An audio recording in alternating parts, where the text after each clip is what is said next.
Bonjour à tous, bienvenue sur Zone Bourse pour le deuxième épisode de votre nouveau rendez-vous, le baromètre macro, avec le champion français des prévisions économiques, Christophe Barrault. Bonjour Christophe. Bonjour Franck. Alors aujourd'hui Christophe, on va faire un tour d'horizon des banques centrales et je te propose de commencer avec la zone euro. La confiance des consommateurs est en plein boom, confirmé encore ce matin avec la publication des PMI. Comment tu analyses ces chiffres? On a, je dirais, des chiffres plutôt bons depuis en fait l'assouplissement des mesures de restriction un peu partout en Europe. On l'a vu également en France, donc depuis le mois de mai, que ce soit tout ce qui est confiance économique, climat des affaires, donc confiance des consommateurs, c'était à souligner. Ce matin, donc il y avait encore l'indice PMI composite européen, donc c'est un plus haut depuis 15 mois, donc ça confirme cette bonne dynamique et le fait que ce soit les entreprises, que ce soit les ménages, il y a vraiment un élan à la sortie de l'hiver et des mesures de restriction, donc ce qui est de très bon augure, que ce soit pour les chiffres du T2 ou du T3. Je regardais un petit peu le consensus des prévisions et il semblerait qu'on puisse avoir donc une croissance trimestrielle de l'ordre de 1,5 au T2 avec une accélération au T3. On peut même parier sur un chiffre de l'ordre du 2,5 aux alentours du T3, ce qui serait extrêmement encourageant, hein, qui devrait nous créer un socle en fait pour l'ensemble de l'année, si bien qu'on devrait avoir une croissance dans la zone euro, selon mes prévisions, aux alentours de 4,7% de croissance. C'est à peu près similaire à ce qu'a sorti la BCE lors de sa dernière réunion de politique monétaire. Ils avaient relevé de 4 à 4,6. Donc voilà, on a des signaux plutôt encourageants. On aura vraisemblablement une période estivale meilleure que l'année précédente. On le voit déjà sur un certain nombre d'indicateurs, tout ce qui est réservation dans l'hôtellerie par exemple. On voit que sur aussi la consommation des ménages, on est sur des niveaux beaucoup plus élevés que ce qu'on a connu l'année passée. Donc voilà, des signaux plutôt encourageants sur la dynamique économique européenne. Et pour toi, il y a une surprise à la hausse, ça va plus vite encore, ça repart plus vite que prévu initialement ou... Ouais, alors je pense qu'on a un redémarrage plus fort que prévu effectivement au T2 et tout de suite en fait dès l'assouplissement des mesures de restriction. Ça s'explique aussi par le fait que sur la dynamique en fait de l'épidémie, on a eu des signaux extrêmement encourageants. Alors c'est dû bien entendu à la vaccination, enfin au taux d'efficacité des vaccins, à l'accélération sur un plan logistique, parce que si on regarde simplement en Europe, on était plutôt à la traîne par rapport aux États-Unis, mais là, l'air de rien, il y a plus de 300 millions de doses qui ont été administrées, donc il y a cet effet rattrapage. Et après, il y a une saisonnalité en fait du virus qui est très favorable. Donc, on a eu une conjonction de paramètres, encore une fois favorable, sortie du T2. Et je pense que sur la dynamique du T3, voilà, il n'y a pas vraiment de crainte à avoir, on va dire, jusqu'à la fin du mois d'août et même début septembre. Donc tu penses qu'on peut avoir une révision à la hausse des perspectives? Ouais, le consensus Bloomberg, pour le coup, je pense qu'il est un tout petit peu à la traîne là-dessus. Ah. Donc il était plutôt aux alentours des 4%. J'aurais plutôt tendance à m'aligner sur la BCE, voilà, 4,6, moi je suis plutôt à 4,7, mais je serais pas étonné qu'on fasse légèrement de plus si on a vraiment cette montée en puissance au T3 qui aujourd'hui semble clairement se dessiner parce que au-delà de la dynamique actuelle, il y a aussi le plan de relance européen donc, qui devra vraisemblablement décaisser à partir du T3. Là, on a sur plusieurs pays l'accord de la Commission européenne pour ces plans-là. Donc voilà encore un petit effet positif sur le très court terme. Donc évidemment, la question suivante, c'est dans ce contexte, est-ce que la BCE va continuer son soutien monétaire, en tout cas dans les proportions actuelles? Alors dans les proportions actuelles, on peut imaginer qu'il reste sur les mêmes niveaux, on va dire jusqu'à la prochaine réunion, donc fin de trimestre, donc c'est celle du 9 septembre. À partir de là, donc ces réunions de fin de trimestre, elles s'accompagnent de révisions des prévisions. Donc on peut imaginer que s'il y a des révisions encore à la hausse, que ce soit croissance, que ce soit inflation, ils vont peut-être lever le pied sur les rachats d'actifs donc liés au programme d'urgence, donc le PEPP. Faut savoir qu'ils avaient accéléré surtout au T2, les achats, donc sur des moyennes, on va dire, hebdomadaires, donc 4 semaines glissantes, on était bien au-dessus de ce qu'on avait vu T1.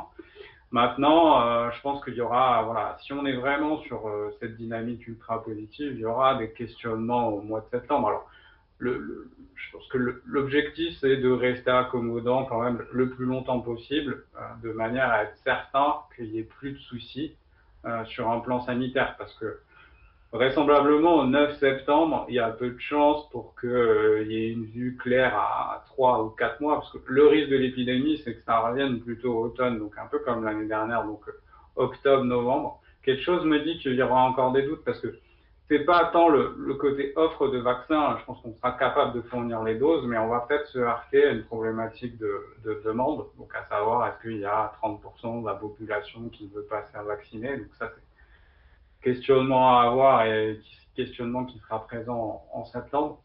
Ensuite, il faut être aussi méfiant avec tout ce qui est variant, parce qu'on l'a vu avec le Royaume-Uni, il y a eu donc un très léger redémarrage de l'épidémie, et ce qui les a poussés à retarder en fait la dernière phase de réouverture. Donc c'est pour ça que je me dis que, voilà, grosso modo, la BCE ne devrait pas forcément adopter une posture complètement opposée dès le 9 septembre, mais ça viendra peut-être si effectivement on voit que sur la dernière partie de l'année, il n'y ait pas de surprise négative. Et là, à ce moment-là, au redémarrage, à mon avis, voilà, peut-être décembre, avec des projections pour 2022 qui sont un peu plus concrètes, il serait peut-être amené à revoir un petit peu le calibrage du programme de rachat d'actifs. Mais je vois pas de surprise extrêmement négative là-dessus. Maintenant, ce qui sera intéressant, c'est plus tout ce qui va être sur la revue stratégique de la BCE, donc qui est en cours, et il y avait un article Reuters qui en parlait donc cette semaine. Ils sont en train de se mettre d'accord sur un certain nombre d'éléments, donc le fait de potentiellement avoir une inflation qui soit au-dessus des 2%, que ce soit toléré. Après, on ne sait pas à combien de temps, et on ne connaît pas aussi l'ampleur éventuellement d'un excès au-dessus des 2% qui serait toléré. Il y a un certain nombre de mesures, comme le fait d'incorporer de plus en plus le climat dans les prises de décision. Donc ça pourrait donner lieu à des rachats d'actifs sur des points un petit peu spécifiques. Donc Donc du, à du voir. soutien monétaire ciblé sur des, on va dire, des bons acteurs. C'est ça. Après, comment on les définit, comment on les classe, qu'est-ce qui va être retenu, je pense que ça prend du temps. Le point intéressant aussi, c'est d'incorporer la composante loyer dans la mesure d'évolution des prix. Donc, comment ils le font? Est-ce qu'ils font une mesure avec, une mesure sans? Donc, voilà, c'est plus, à mon avis, ces éléments-là qui pourraient avoir de l'implication pour plus tard, donc à suivre. Et ensuite, un autre point important sur le côté BCE de septembre, c'est que donc c'est le 9 septembre et on sait qu'on a des élections ultra importantes en Allemagne le 26 septembre. Donc c'est pour ça que je vois pas vraiment. Il y aura peut-être une, on va dire, normalisation sur les achats d'actifs. Le fait qu'ils aient un peu accéléré T2, T3, ils reprennent un rythme normal T4. Mais se dire qu'ils vont vraiment arrêter d'acheter et mettre complètement au sommet le programme d'urgence, j'y crois pas une seule seconde. Et donc maintenant, si on on s'intéresse au marché américain et qu'on on parle de la Fed, donc là on a observé qu'il y avait des tensions qui émergeaient autour de la politique monétaire à suivre. Est-ce que tu vois un risque de retrait plus tôt que prévu du soutien monétaire aux États-Unis? Alors, c'est intéressant parce qu'il commence à y avoir un petit peu d'effritement à travers les différents gouverneurs de la Fed. Donc, on a d'un côté Kaplan, c'est pas vraiment nouveau, et il y a de l'autre côté donc James Bullard qui l'a rejoint avec des déclarations vendredi dernier sur le fait que ça pourrait être opportun de commencer à regarder donc, le tapering, donc le ralentissement des rachats d'actifs.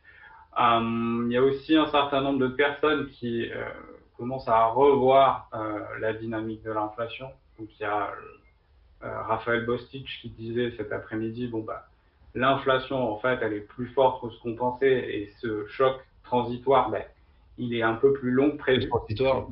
Ouais, il disait que voilà, ça pourrait durer 6-9 mois, alors qu'à la base, il s'attendait plutôt à un choc qui dure 2-3 mois. Donc déjà, il y a un léger recalibrage du mot transitoire. Mhm. Dans les faits, je pense disons que la rhétorique est construite sur le fait que c'est difficile de prendre une décision aujourd'hui, sachant on n'est pas certain de savoir ce qui se passe sur le marché du travail.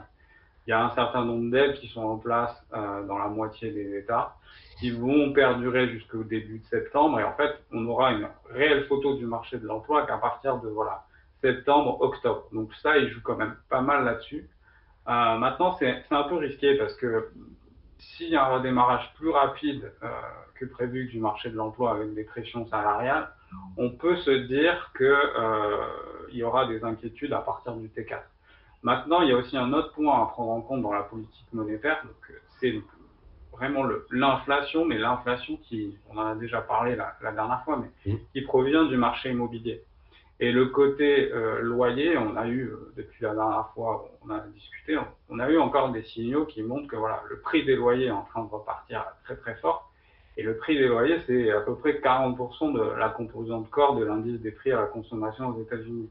Donc il y a un petit risque qu'il y ait des tensions inflationnistes qui pour le coup seraient plus durables que les chocs transitoires auxquels on assiste maintenant.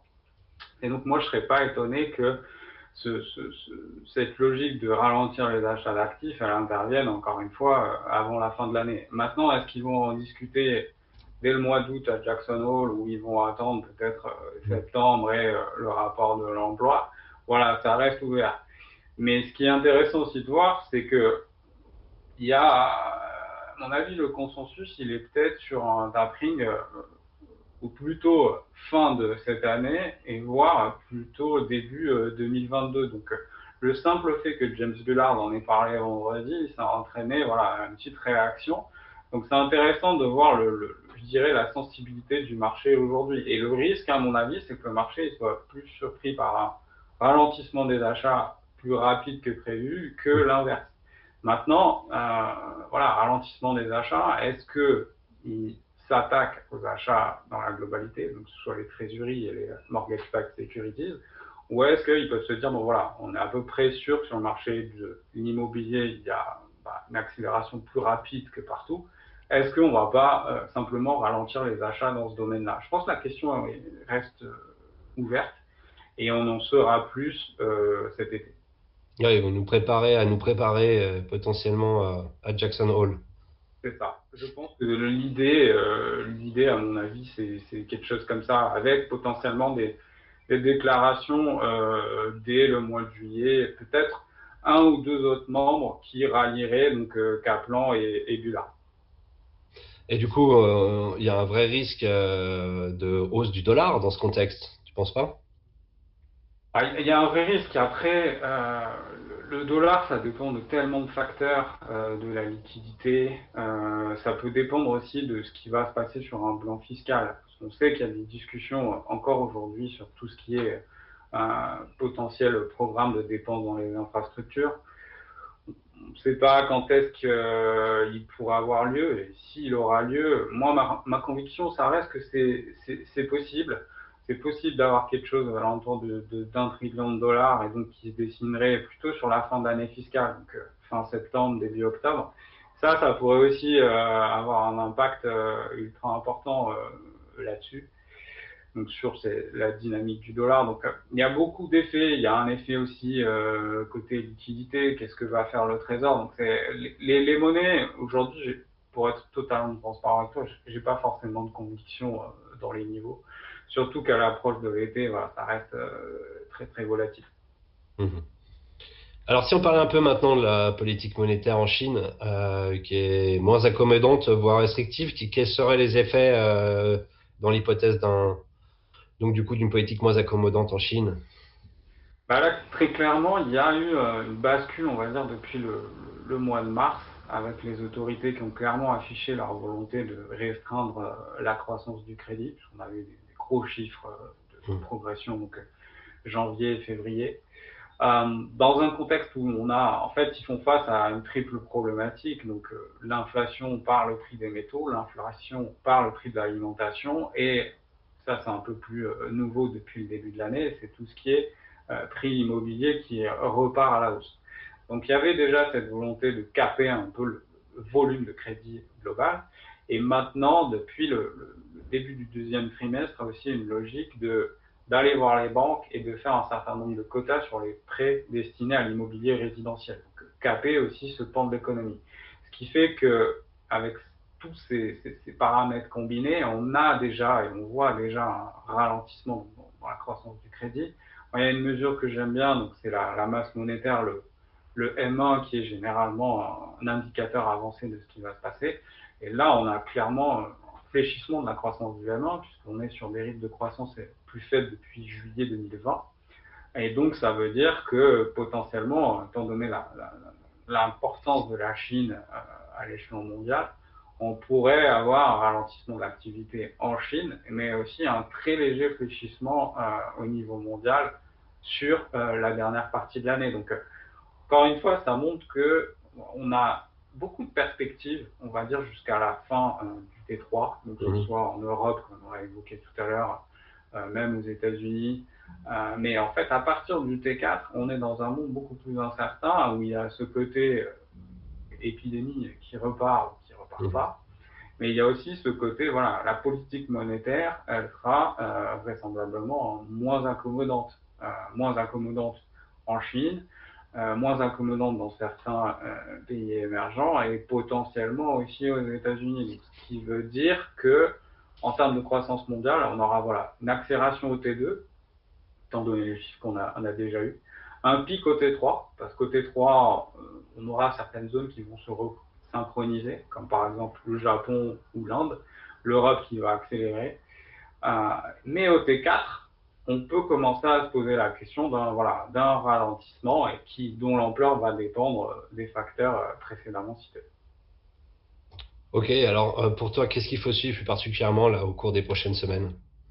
Alors, la semaine prochaine, elle va être relativement chargée en statistiques américaines. Alors, dans la logique, surtout les stats sur les prix immobiliers. Donc, on aura le Case-Shiller aux États-Unis. Ça va être important de regarder donc la progression en rythme annuel. Je pense qu'on se rapproche des 14%, donc c'est pour le mois d'avril, donc qui confirmera la dynamique forte sur les prix. Et vendredi, bien entendu, je pense que la stat la plus attendue, c'est le marché de l'emploi. Et dans cette composante-là, enfin dans ce rapport-là, il faudra regarder les salaires d'une part et aussi le taux de participation, parce que c'est une des variables qui a été le plus citée dans les speeches des membres de la Fed pour justement avoir une politique encore accommodante. Donc, on peut se dire que s'il y a un rebond assez marqué du taux de participation, il y aura des questionnements dans les semaines ou dans les mois à venir. Très bien. Bah, écoute, merci beaucoup Christophe. Avec plaisir. À très bientôt sur Zone Bourse pour un prochain baromètre macro.